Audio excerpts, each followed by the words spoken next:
జనరల్గా SQL సర్వర్లో practice చేయాలంటే మనకు ఒక డేటాబేస్ కావాలి.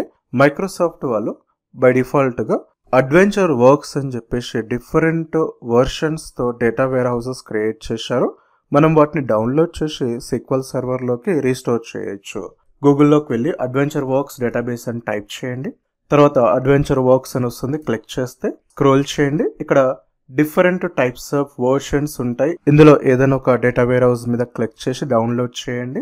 తర్వాత సేవ్. ఇప్పుడు మైక్రోసాఫ్ట్ SQL సర్వర్లోకి వెళ్ళి డేటాబేసెస్ మీద రైట్ క్లిక్ చేసి రీస్టోర్ డేటాబేస్, ఇక్కడ సెలెక్ట్ డివైస్ 3 డాట్స్ మీద క్లిక్ చేసి యాడ్ ఆ లొకేషన్లోకి వెళ్ళి మనకు కావాల్సిన డేటాబేస్ సెలెక్ట్ చేసుకొని తర్వాత ఓకే ఓకే అగైన్ ఓకే.